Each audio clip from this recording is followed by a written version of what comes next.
fais partie du département marketing chez Celigent. J'ai le plaisir de travailler en duo avec Bruno. Alors Bruno, on a appris à se connaître au fil des interactions métiers et de se rencontrer, mais on a un petit peu préparé quand même ensemble. On va essayer de faire un numéro de plaquette à deux, comme on dit. Je te laisse te présenter ta société. Oui, donc je me suis représenté. J'exerce une activité de conseil, notamment de conseil en email marketing. Enfin, en fait, j'ai trois activités. Une activité de conseil où j'aide les clients à être plus performants en email marketing, que ce soit dans le choix d'outils, que ce soit dans tout ce qui va être conception, rédaction, rythme des campagnes, qualité de la base, délivrabilité, mobilité.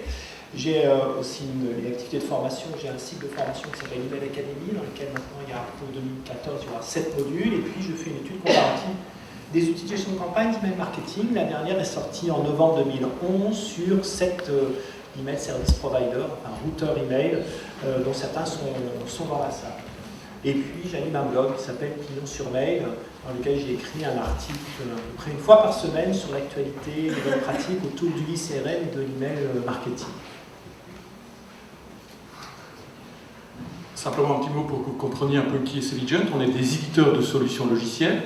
Notre vocation, c'est de mettre à disposition d'entreprises comme Thalys. Thalys n'utilise pas Celigent, mais une solution concurrente, mais des solutions qui permettent d'automatiser le dialogue avec des consommateurs sur l'ensemble des médias digitaux. Ce qui fait notre caractéristique, on va revenir un petit peu sur ces aspects-là, c'est qu'on essaye d'avoir une approche intégrée de l'ensemble des besoins des départements marketing qui utilisent le marketing digital et la communication digitale à des fins de marketing direct, indépendamment de l'ensemble des choix de canaux qui sont faits. Alors, on vous a adressé pendant la journée, je pense, un profil assez clair, lisible, de la nature des problèmes qu'on rencontre dans nos entreprises. Et c'est la présence de ces problèmes, ou la prise de conscience de ces problèmes, qui justifie, en règle générale, le passage d'une solution ou de solutions dédiées sur une problématique spécifique, comme le traitement des emails, ou comme le traitement des interactions sur les médias sociaux, ou comme le traitement des interactions sur les applications mobiles, derrière les applications mobiles, ou sur les sites mobiles, ou sur les sites internet, en règle générale, de passer de solutions qui sont des solutions qu'on appelle des silos applicatifs, à une approche plus intégrée. Okay ? Et donc, la plupart des gens qui font ce choix, et je parle en tant que représentant de la catégorie de ce qu'on appelle le marketing automation, ou l'approche intégrée du marketing, et de l'ensemble des confrères qui prestent du service sur le sujet, ou qui proposent de la solution sur le sujet, la problématique qu'on rencontre quasiment systématiquement, c'est ça. Dans notre entreprise, vous savez, on traite le canal email différemment ou indépendamment de la communication sur les réseaux sociaux, de ce qu'on fait sur notre site internet, de ce qu'on fait sur notre plateforme e-commerce. Et c'est extrêmement difficile d'avoir une vue holistique de la relation avec chaque client et donc de considérer réellement le client comme étant au centre de la problématique et de s'adresser à lui de manière pertinente, c'est-à-dire en ayant pris le temps d'écouter et d'interpréter les différents signaux, les différentes traces qu'il m'a donné, ce que on vient d'illustrer au travers du Catalyst, à savoir pouvoir pousser, par exemple, un message transactionnel basé sur une expérience. Deuxième chose qu'on vous a dit, il y a généralement une muraille de Chine ou une faille importante entre les gens qui sont responsables du digital marketing, donc souvent les problématiques d'acquisition, et les gens qui sont responsables du marketing relationnel. On va traiter aujourd'hui de fidélité. Je voudrais vous montrer qu'il y a des ponts à jeter entre ces deux domaines, et vous illustrer avec Bruno la façon dont on peut jeter les ponts sur ces sujets-là. Deuxième nature de faille qu'on rencontre très souvent dans les entreprises, c'est une forme de gap entre le marketing et la vente. C'est la problématique du lead management, c'est quand est-ce que je passe le lead à la force de vente, quand est-ce que c'est la vente qui devient responsable de la transformation, et jusqu'où s'arrête le métier du marketing, comment se passent ces relais en termes de mesures, et comment est-ce que je traite un client tout au long du cycle relationnel qui va du premier contact, qui est de plus en plus un premier clic, jusqu'à la première vente, voire même aux ventes complémentaires, puisqu'on va parler de fidélité dans ce cas-ci. Et donc, l'objectif, c'est bien ça, c'est de commencer à pouvoir jeter des ponts entre ces différentes disciplines, et la clé pour jeter des ponts entre ces différentes disciplines, c'est de placer le consommateur au centre des problématiques, ou le décideur au centre des problématiques. Alors, revenons sur nos bonnes pratiques, puisque c'est ça le sujet du jour, et je voudrais vous interpeller, et ce sont 3 questions qu'on a frôlées tout à l'heure, mais à réfléchir à, dans votre métier, quel est le coût d'acquisition d'un lead? Déjà, pour définir le coût d'acquisition d'un lead, il faut définir ce que c'est qu'un lead. Et je vous jure, d'avoir entendu des débats dans des entreprises, on peut en venir quasiment aux mains quant à définir ce que c'est qu'un lead. Hein, parce que ça pose toute cette problématique de coordination. Alors on parle de marketing qualified lead, on parle de sales lead, on parle de sales qualified lead. Bon, et tout ça, c'est le jeu de dire, mais fondamentalement, qui est responsable de quoi dans la problématique de profiter de l'intérêt, de mériter de l'intérêt d'un consommateur ou d'un décideur, jusqu'au moment où on a réussi à le convaincre à laisser une première trace, une première forme d'engagement dans sa relation entre lui-même et la marque dont on est le représentant. Deuxièmement, donc, quel est le coût d'un visiteur unique, quel est le coût d'un lead et quel est le coût d'un nouveau client? Alors, j'ai la chance de pouvoir interagir avec certains de nos clients qui sont prêts à témoigner et à faire publiquement un petit peu état de ce qu'ils font. J'ai aussi la chance de passer un petit peu de temps dans des audiences comme la vôtre et donc de participer à pas mal de congrès où on s'exprime sur le sujet. Je vais vous donner quelques points de repère. Un de nos clients, Crédit Foncier de France, pour ne pas le citer, a une problématique de lancement de crédit travaux qui est complémentaire à la vente de crédit hypothécaire ou de crédit long terme en règle générale. Toute nouvelle activité qu'ils doivent lancer. La logique avec laquelle ils approchent ça, c'est une logique de marketing direct. Ils s'adressent d'une part à leur clientèle existante, c'est-à-dire ceux qui ont acheté des biens immobiliers dans le passé, et ils veulent savoir parmi ceux-ci, ceux qui ont déjà amorti une bonne partie de leur crédit hypothécaire, donc qui ont récupéré une capacité d'investissement, puis leur bien il a vieilli, et donc ils veulent, le cas échéant, pouvoir travailler sur la rénovation. Et puis, vous avez la chance en France d'avoir des formes de subsides sur certaines formes de crédit pour être capable de bénéficier de crédits sur l'isolation ou sur des rénovations de certaines choses à valeur ajoutée dans la maison. Comment est-ce que je peux mobiliser ces canaux-là en parallèle? Comment est-ce que je peux acquérir des gens qui sont préoccupés par cette problématique-là et les convaincre qu'un acteur comme le Crédit Foncier peut le faire? Ce qu'il nous dit, c'est le coût d'acquisition d'un lead, moyen d'un lead, en ayant pratiqué énormément d'approches de type test and learn, ce qu'on a décrit tout à l'heure, hein, donc de faire des approches multiples de combinaison des canaux, de différentes formes d'intervention, d'utiliser l'email en complément ou pas en complément d'un appel téléphonique, etc., ou d'un direct mail. Coût d'acquisition d'un lead, 50 €. Okay. Mais un lead qui rentre, ça ne fait pas un client. Donc il y a encore toute la marge entre le lead et le client. Donc le coût moyen d'acquisition d'un client dans ce secteur-là, de l'ordre de 500 €. Okay. Confirmé par un témoignage sur l'acquisition d'assurance hospitalisation en Belgique par des acteurs de l'univers de la mutuelle qui vendent un produit d'assurance complémentaire à des droits de base.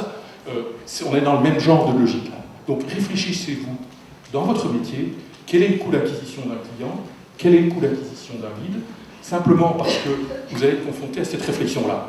C'est-à-dire, si j'engage le dialogue avec une personne, je dois commencer à dépenser de l'argent pour acquérir cette relation. Et donc, il va me falloir une période de temps donnée pour amortir le coût de cette acquisition avec un client.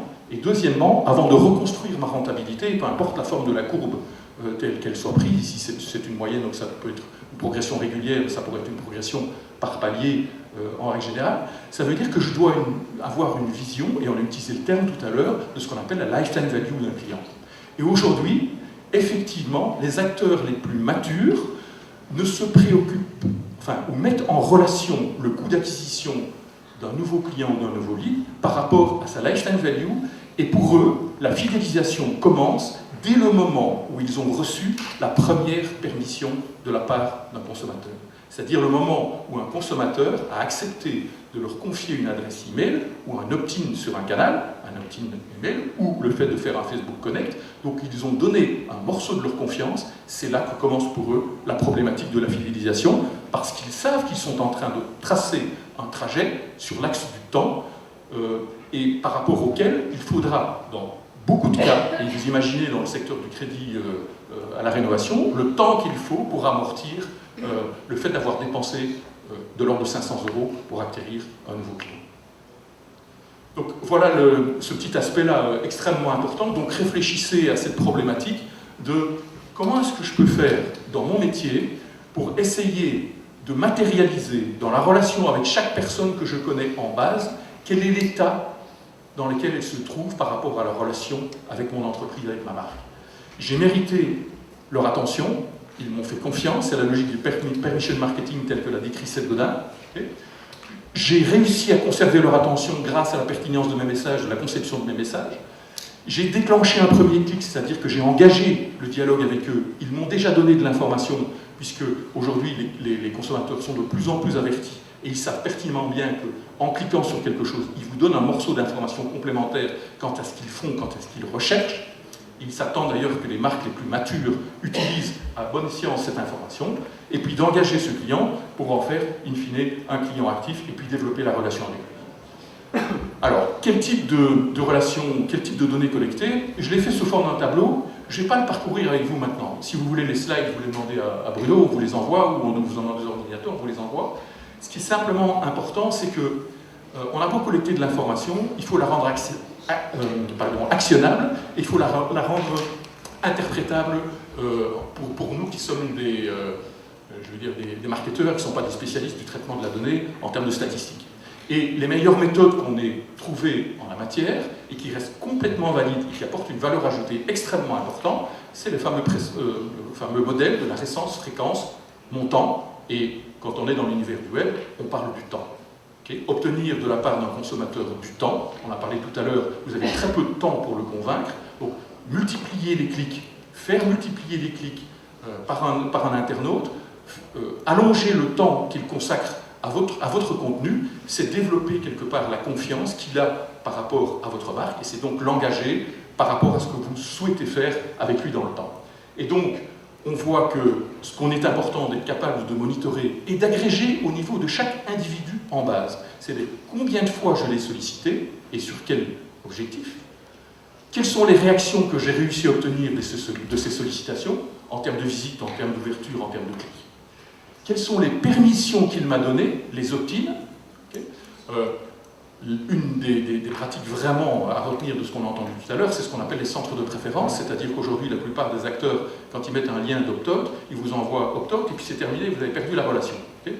Prenez simplement le temps de proposer au consommateur une alternative de choix et de lui dire à quel type de fréquence souhaitez-vous rester en contact avec nous et pour quel type de contenu. Et vous allez voir que la plupart des gens qui cliquent sur le lien d'opt-out, ils ne se désabonnent pas complètement. Ils vous donnent simplement une permission un petit peu plus restreinte de communiquer avec eux, qui correspond à la perception qu'ils ont, eux, de ce qu'ils souhaitent avoir comme relation avec votre marque. Et puis il y a toute la problématique des achats et souscriptions, jusqu'à arriver au niveau de parrainage. Et aujourd'hui, être capable de retenir pour un consommateur donné qu'il vous a déjà parrainé X fois dans le cadre d'actions de marketing direct que vous menez, ou bien dans le cadre d'appel au clic sur la création, par exemple, de likes sur Facebook, ce sont des choses importantes et intéressantes à conserver et exploiter pour arriver à mieux connaître sa clientèle. Alors là, après, la question se pose de comment est-ce qu'on va les agréger, se pose la question de quelles sont les autres données utiles pour compléter mon profil, et j'ai une autre pratique du marketing direct. Et je pense qu'aujourd'hui dans le marché, et principalement dans le monde de l'email marketing, parce que le monde de l'email marketing rime de plus en plus avec immédiateté, on sous-estime le souhait et la volonté des consommateurs de répondre à des questions les concernant, quand elles leur sont posées, à juste titre, et qu'ils s'attendent à recevoir un bénéfice en contrepartie. Autrement dit, interrogez vos clients, posez-leur des questions, stockez l'information qu'ils vous donnent en répondant à vos questions, et vous allez arriver de plus en plus à approcher le momentum de chacun des consommateurs et arriver à déclencher, ce qu'on va regarder maintenant avec Bruno, des méthodes de communication qui sont basées sur une donnée agrégée sous forme de segment ou une forme de communication qui est basée sur ce qu'on appelle le trigger marketing ou le marketing déclenché sur l'événement et qui est cette capacité à se mettre dans les pas de chacun de ses consommateurs, d'écouter les moments clés dans la relation qu'il a avec votre marque et d'utiliser les traces qu'il laisse, qui sont des traces volontaires ou des traces dont il n'a pas spécifiquement conscience, mais pour lesquelles vous allez agir avec une perception de service ou avec une motivation de service ou de valeur ajoutée, et qui vont être perçues par lui comme étant une forme de service à son égard, une forme de reconnaissance de l'information qu'il vous a donnée, et qui vont surtout juger ça comme étant une communication pertinente, en témoignent les taux d'ouverture et les taux de clic en la matière. Alors Bruno m'a posé une colle quand on a préparé ça, il dit, bon, si tu t'es Robinson Crusoe et que tu devais partir avec 3 données essentielles sur ton île, Eric, avec quoi tu partirais? Je lui ai répondu en disant j'en voudrais bien 3 et j'en rajouter une 4e pour te passer la main parce que je pense qu'elles sont inséparables. La première, c'est commencer par essayer de savoir où en êtes-vous dans la relation avec chacun de vos consommateurs en base. Okay. Vous êtes capable de faire la différence entre quelqu'un qui vient de rentrer en base, qui vient de vous confier, entre guillemets, le premier opt-in, et à qui vous allez souhaiter la bienvenue, du client qui a déjà fait un premier achat, du client avec qui vous voudrez passer au stade du second achat, etc. Deuxième information, c'est le score, ce qu'on appelle le Net Promoter Score, c'est-à-dire la question que vous devriez poser régulièrement et fréquemment à vos clients, c'est êtes-vous satisfait de nos services et recommanderiez-vous ce service à un de vos proches? Alors, si vous tapez Net Promoter Score sur Internet, vous allez voir la méthode, c'est Bain & Company qui introduit ça. Ça tient compte que des extrêmes, entre guillemets, et on est capable de mesurer un Net Promoter Score sur un sujet donné, sur une prestation donnée, mais aussi sur une personne donnée, et de regarder son évolution au fil du temps. Et c'est un indicateur important de la satisfaction. Et le troisième, c'est le score d'engagement. Le score d'engagement, il matérialise sous forme agrégée le nombre de fois que j'ai réussi à interagir positivement, obtenir une réaction de la part du consommateur. Dites-vous que chaque petit clic que vous obtenez de la part d'un consommateur, c'est un petit oui, et que c'est l'accumulation de ces petits oui qui fera demain le fait qu'il considérera votre marque, donc elle sera dans ce qu'on appelle son top of mind, et que vous pourrez agir avec une vraie valeur ajoutée dans la relation pour le futur. Je pense que c'est à toi, mon cher Bruno. Merci Eric.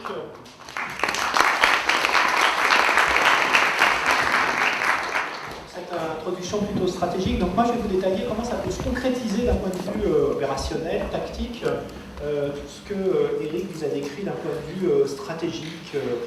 Donc quand on fait de la fidélisation, on a décrit les enjeux de la fidélisation, hein, c'est préserver ses meilleurs clients. C'est très grave quand on perd des clients qui sont générateurs de gros chiffres d'affaires. Comment on va les traiter et quelle tactique employer. Donc la première chose, c'est qu'on va devoir segmenter, c'est-à-dire on ne parle pas de la même façon à un client qui achète une fois par an pour un panier moyen de 40 € par rapport à un client, on est plutôt sur le client qui fait 25 achats par an sur mon site web ou sur mes sites physiques et qui va dépenser un panier moyen de 85 €. On ne va pas lui parler de la même façon d'un point de vue commercial, ce n'est pas les mêmes offres et ça ne va pas être non plus à la même fréquence. Donc, un premier travail, quand on a une base de clients, c'est de fabriquer cette segmentation. Alors, différentes techniques, on peut le faire par chiffre d'affaires, on peut le faire par essence d'achat, par fréquence d'achat, et on va voir que maintenant, on le croise aussi avec le comportement pour obtenir des segments un petit peu plus fins. Et son programme relationnel, le contenu de ces emails va être drivé et va être personnalisé en fonction de ces différents segments. Donc la segmentation, je l'ai représentée là sur 4 stades. On a des gens qui sont très actifs, alors c'est très bien, mais j'en ai 1500 dans ma base. Et à l'opposé, j'ai des inactifs, c'est-à-dire des gens qui ont acheté une fois dans l'année, j'en ai 18 000. Ça, c'est ma répartition, c'est ce que je vois dans ma base. Bien sûr, je vais le croiser avec les enjeux. Pour le croiser avec les enjeux, je vais regarder quel est le chiffre d'affaires généré. Eh bien, le plus gros chiffre d'affaires généré, 75% du chiffre d'affaires généré dans mon magasin ou dans l'ensemble de ma marque, peu importe, correspond aux addicts. C'est 75%, mais il ne représente que 1500 personnes. Donc cela, c'est vraiment un segment très important, et si jamais je m'en perds, si jamais soudain ils deviennent inactifs par rapport à ma communication email, c'est quelque chose sur lequel je vais devoir réagir rapidement. Et par contre, mes inactifs, j'en ai 18 000, ils ne font que 3% de mon chiffre d'affaires. Si je perds un inactif, ce n'est pas très grave. Bien sûr, je vais avoir aussi un autre travail qui va consister à prendre mes inactifs et à essayer de les faire monter vers les moyens, vers les actifs, etc. Donc tout ça, toutes ces actions, toutes ces réflexions vont constituer mon programme relationnel, mon plan d'animation commerciale que je vais travailler, puisqu'on est en fidélisation, sur mes clients. L'évolution qu'on peut constater, c'est celle-ci, c'est ce travail différencié qu'on va avoir. Là, j'ai pris un cas, j'ai fait un zoom sur mes meilleurs clients. Donc, un meilleur client, on le sait, quand il achète régulièrement, il est prêt à avoir une pression commerciale forte, à recevoir non pas un email par mois, mais peut-être un email par semaine, voire 2 emails par semaine. Il est en forte appétence avec la marque. Les remises, je vais faire des remises modérées parce que c'est un bon client. Si j'habitue à avoir des remises fortes, je vais avoir un problème de rentabilité. Il ne faut pas oublier qu'une remise, ça mange la marge. Et je vais peut-être avoir ce travail d'augmentation du panier moyen. Mon meilleur client, il fait 85 € de panier moyen. Si je fais des remises, je peux très bien jouer avec ces promotions, ces remises, pour offrir par exemple 10 € des 90 € d'achat, ce qui mécaniquement va lui faire franchir le seuil de panier moyen. Le travail sur l'inactif va être complètement différent. L'inactif, je ne vais pas avoir une pression commerciale d'une fois par semaine, ou 2 fois par semaine, puisqu'il achète une fois par an. Donc on est sur autre chose, on est sur une surveillance forte du comportement.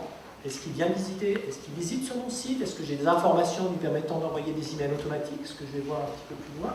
Et puis, mon objectif, c'est qu'il achète non pas une fois, mais qu'il achète 2 fois. On sait qu'en termes de fidélité, le mono-acheteur est peu fidèle, mais dès qu'il a acheté une 2e fois, il devient bien plus fidèle. Et donc ensuite, le travail que je vais faire, et c'est plutôt l'évolution qu'on a, c'est de croiser l'ensemble de ces éléments ici avec mon comportement par rapport à l'email. Quelle a été ma réactivité, rapport entre clic sur ouverture vis-à-vis de, dans mon dernier trimestre, vis-à-vis du canal email, qui peut être donc supérieur à 30%, inférieur à 30% ou aucune réactivité. Et donc par rapport à ce découpage, je vais définir des zones, différentes zones de stratégie de contact, qui vont être des stratégies de contact stables, avec une certaine intensité, d'autres sur lesquelles je vais avoir, parce que j'ai des inactifs qui commencent à être réactivés, je vais augmenter la pression commerciale, et mes emails vont être différents. Donc l'évolution de mon Internet veut dire qu'on ne va pas se baser uniquement sur le comportement interne de chiffre d'affaires, mais sur notre canal email, on va mesurer ce qu'on a évoqué en délivrabilité, l'engagement. L'engagement va mesurer sur l'email en ouverture et en clic, et éventuellement, si on veut rajouter le canal web, c'est une complexité supplémentaire, on peut le faire.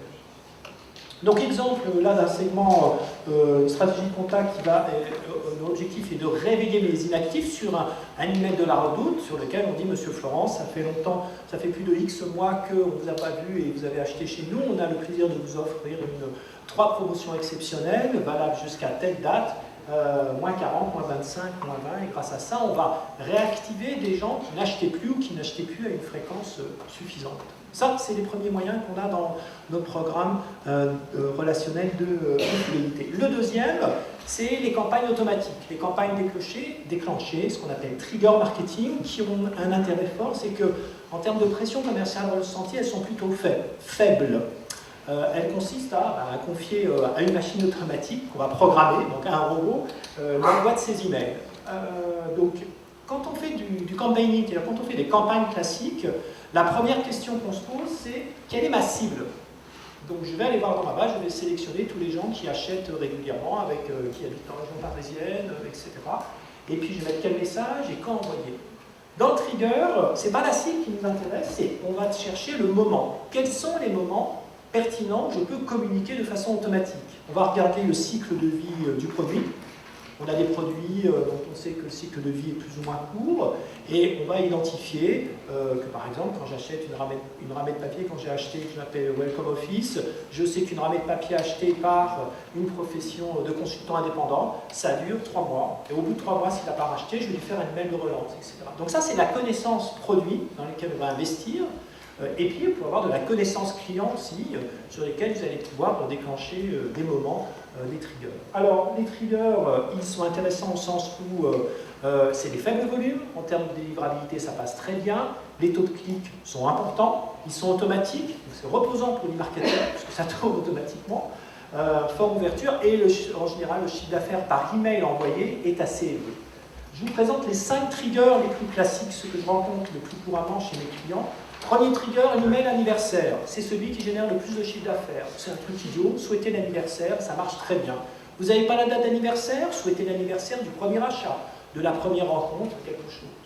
Deuxième, l'abandon de panier qui consiste à relancer un internaute qui n'a pas fini de remplir son panier. Ça génère le plus de chiffre d'affaires par email routé de toutes les campagnes automatiques. Troisième, le Welcome Pack. Vous vous inscrivez, vous ouvrez un compte. On vous souhaite la bienvenue. Alors, ce n'est pas un email texte tout bête en disant voilà, bienvenue, c'est tout. C'est éventuellement une histoire. Vous allez raconter votre marque et vous allez mettre au sein de l'email éventuellement des petites accroches pour voir si ces accroches, ces appels au clic, ces offres, l'internaute va cliquer sur telle ou telle thématique, ce qui peut augmenter votre score d'appétence thématique. Et comme ça, vous commencez à en savoir un peu plus sur l'intérêt de l'internaute sur vos différents produits. La navigation profonde, je vais vous montrer un exemple, c'est le fait qu'un internaute passe longtemps sur une thématique, et sur cette thématique, ensuite vous allez envoyer un email. On peut appeler ça le retargeting, en B2B, j'appelle ça plutôt la navigation profonde. Et le dernier, la réaction, réactiver ces inactifs, pas les inactifs, je ne vois plus, je clique plus, c'est plutôt les inactifs en termes de chiffre d'affaires. Il devrait acheter tous les mois, il n'achète plus tous les 3 mois, qu'est-ce que je fais? Il me reste 2 minutes, je vais vous présenter un email découverte chez Photobox. Photobox a publié ce cas il y a environ plus d'1 an. Ils sont passés d'un seul email de bienvenue à une suite de 4 ou 5 emails dans lesquels ils avaient une mise en scène autour de leur offre principale qui est d'offrir 40 tirages photos gratuits. Il faut savoir que pour Photobox, c'est essentiel d'amener l'internaute à ouvrir un compte et à déclencher la première commande, sinon beaucoup de statistiques montrent qu'ils perdent le client. Donc on a un compte à rebours qui dure 1 mois, qui finit par un email extrêmement fort en disant il vous reste encore une chance d'en profiter, 40 tirages gratuits, pour cela aucun code à saisir, je profite de mes tirages offerts. Et si vous ne en profitez pas, vous perdez 40 tirages. La perte est toujours plus forte que le gain sans ce type d'email d'alerte. Entre l'email unique et l'email, le Welcome Pack avec un scénario, Photobox a annoncé un gain de 35%. Ils ont transformé plus de 35%. Donc soignez vos emails d'accueil comme si vous accueilliez quelqu'un chez vous, fait partie des très bonnes pratiques. Et puis, on va passer celui-là, on va finir par celui-là. L'email, celui-ci, c'est un email moi, que j'ai reçu sur mon navigateur et qui me dit, Monsieur Florence, suite à votre visite sur la Redoute, nous avons sélectionné pour vous quelques articles qui pourraient vous intéresser. Des chaussures, je reçois ça un matin. Et en définitive, j'ai 2 enfants, j'ai ma fille qui a 13 ans et donc qui effectivement le soir a surfé sur un ordinateur sur lequel j'étais cookiesé la Redoute et qui est donc a regardé quelque chose, a fait une navigation profonde, elle a passé du temps à regarder les chaussures, etc. Et le lendemain matin, j'ai reçu cet email. Merci la Redoute, ça me permet de voir que ma fille surfe sur des choses correctes. On va finir par le sujet de la pression commerciale. Il nous reste 1 minute. Le sujet de la pression commerciale, c'est un sujet des plus difficiles qui soit. On essaie vraiment de la driver à l'individu. Et Eric va nous dire quelques mots sur ce sujet. À toi, Eric. Game over qu'elle disait. C'est ce que dit le client aussi quand il reçoit trop d'emails. Il y a quelque chose qui est caractéristique dans notre métier, c'est qu'on utilise énormément de termes militaires pour parler de ce qu'on fait. Je cible, je sélectionne, je décide. On parle de canon à email, souvent. Je pense qu'il faudrait plutôt utiliser les termes de la médecine et du soin de la personne et chouchouter nos clients et commencer à trouver toute une série de méthodes pour développer une empathie un peu plus grande avec les clients. On l'a dit tout à l'heure, la problématique de la pression au marketing, c'est une problématique extrêmement complexe parce qu'elle est individuelle et liée à des perceptions. Alors, j'ai essayé de vous remettre quelques critères qui sont pour moi des critères qui sont liés à cette perception. Bon, d'abord, ce sont des emails non sollicités, donc demander l'autorisation et la permission du consommateur. Deuxièmement, ce sont des emails qui sont jugés peu pertinents. Comment est-ce que je peux apprendre à connaître de manière plus pertinente les clients? Qu'est-ce qui me fait rigoler? Les tuyaux de claquettes. Tu l'attends, le tuyau de claquettes. Des emails peu pertinents. Comment est-ce que je peux faire pour développer la pertinence des propos à l'égard de mes clients? C'est utiliser le trigger marketing, c'est regarder ce sur quoi ils cliquent, c'est accumuler de l'information dite comportementale et l'exploiter à bon escient dans une logique de meilleur service ou de meilleurs conseils à l'égard du consommateur. Ne pas répéter trop fréquemment ou utiliser la bonne fréquence. C'est très difficile parce qu'il y a des gens qui attendent des emails tous les jours. Et quand on parlait tout à l'heure de l'email d'acquisition, il faut faire la différence. Il y a des gens qui attendent des emails, qui demandent de recevoir des emails, qui, quand ils ne reçoivent pas des emails, posent des questions ou viennent s'adresser aux gens pour dire « Mais comment ça se fait que je n'ai pas reçu ?» Il y a des gens qui sont des addicts des ventes privées et donc qui regardent tout le temps et qui demandent à recevoir les alertes sur leur smartphone pour savoir quelles sont les bonnes affaires à faire.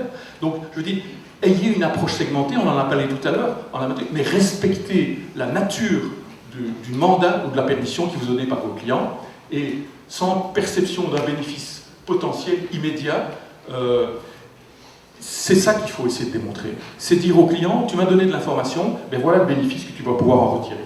Et donc la conséquence de tout ça, c'est bien souvent essayer de faire un nœud dans vos canons à email et choisissez plutôt l'avis du thérapeute et du médecin plutôt que de rester avec nos armes de praticiens et de militaires. Voilà. Merci.